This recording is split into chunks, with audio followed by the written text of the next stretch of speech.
Hello students, बेटा कैसे हो।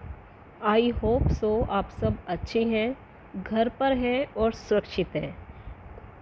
पर अब ये बात अलग है कि आप स्कूल आने वाले हैं घर से निकल के, तो बहुत अच्छी बात है बेटा। तो हम क्या बात कर रहे थे, हम लास्ट चैप्टर डिस्कस कर रहे हैं। इस यूटी का लास्ट चैप्टर है globalisation and the Indian economy. ये ग्लोबलाइजेशन होता क्या है बेटा? ग्लोबलाइजेशन का मतलब होता है the country economy linked with the world economy. Globalisation is a process in which country economy linked with world economy. समझे इसका मतलब? ये एक ऐसा प्रोसेस है जिससे कंट्री की इकोनॉमी विश्व के अन्य देशों के साथ, उसकी इकोनॉमी के साथ जुड़ जाती है।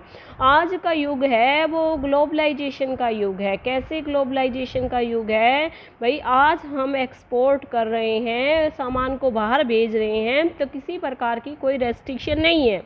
आज अगर हम इंपोर्ट कर रहे हैं, बाहर से सामान मंगवा रहे हैं, तो भी कोई रेस्ट्रिक्शन नहीं है। एक्सपोर्ट इंपोर्ट में कोई रेस्ट्रिक्शन नहीं है। हमारे देश से जो व्यक्ति बाहर जाना चाह रहा है वो बाहर जा पा रहा है, बाहर से देश में अंदर आना चाह रहा है वो अंदर आ पा रहा है। हम दूसरे देशों के साथ व्यापार कर पा रहे हैं क्योंकि आज का युग ग्लोबलाइजेशन का युग है। तो मेरे ख्याल से आपको इस चैप्टर का मतलब तो समझ आ गया होगा। अब मैं इस चैप्टर को कंटिन्यू कर रही हूँ। देखिए क्या लिखा हुआ है। As consumer in today world some of us have a wide choice of goods and services before अस।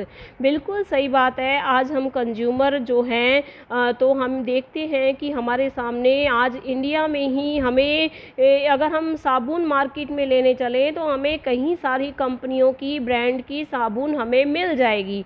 या फिर हम कोई भी सामान, शैम्पू लेने जाते हैं, कोई जूता लेने जाते हैं, कोई शर्ट लेने जाते हैं, कोई कपड़ा और लेने जाते हैं, तो हमारे सामने वाइड चॉइस होती है। लेटेस्ट मॉडल हमें मिलते हैं, डिजिटल कैमरास के, मोबाइल फ़ोन्स के, टेलीविज़न भी तरह तरह के आजकल मार्केट में सब हैं।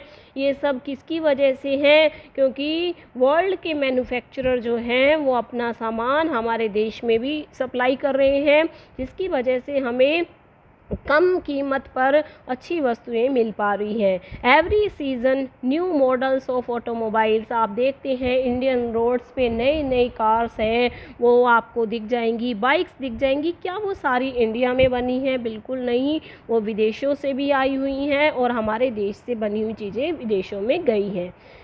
Today, Indians are buying car produced by nearly all the top companies in the world। मतलब इंडियंस हैं वो ख़रीद लेते हैं, उनके पास इतना पैसा है कि वर्ल्ड में जो टॉप कंपनीज हैं उनके द्वारा बनाई गई कारें वो खरीद लें।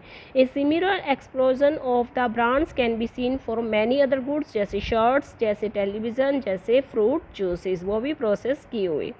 Such wide-ranging choice of goods in our market is a relatively recent phenomenon. You would not have found such a wide variety of goods। मतलब अगर आप 2 decades यानी कि 20 साल पहले जाओ तो आपको ये सारी चीज़ें उपलब्ध नहीं थी। In the matter of years अगर हम देखें तो अब हमारा मार्केट ट्रांसफॉर्म्ड हो चुका है, बदल चुका है।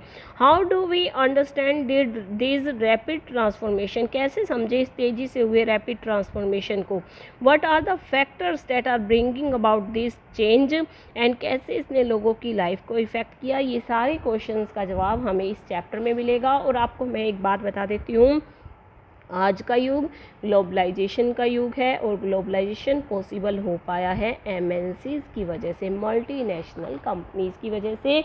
मल्टीनेशनल कंपनीज जिनकी ब्रांच होती है, वो जिसका जो मेन ऑफिस होता है वो एक कंट्री में होता है और जिनकी ब्रांचेस होती हैं वो काफ़ी कंट्रीज़ में होती है। तो हम डिस्कस करेंगे आज इस चैप्टर में मल्टीनेशनल कंपनीज़ के बारे में भी। और आपको मैं एक बात और बता देना चाहती हूँ, जो एमएनसीज़ हमारे देश में इन्वेस्टमेंट करती है, मतलब जैसे सपोज करिए अमेरिका की कोई कंपनी है, उसका जो ऑफिस है वो अमेरिका में होगा और उसकी ब्रांच इंडिया में है, तो इंडिया के अंदर क्या है वो एमएनसी है। और जो वो इन्वेस्टमेंट कर रही है वो इन्वेस्टमेंट फॉरेन इन्वेस्टमेंट कहलाती है। तो मेरी इतनी बात आपको समझ आ गई होगी। अगले वीडियो में हम पढ़ेंगे एमएनसीज़ के बारे में और एमएनसीज़ के बेनिफिट्स और डिसएडवांटेज हैं उसके बारे में भी हम देखेंगे। क्या क्या हैं, तो अपने अगले वीडियो में हम ये टॉपिक डिस्कस करेंगे।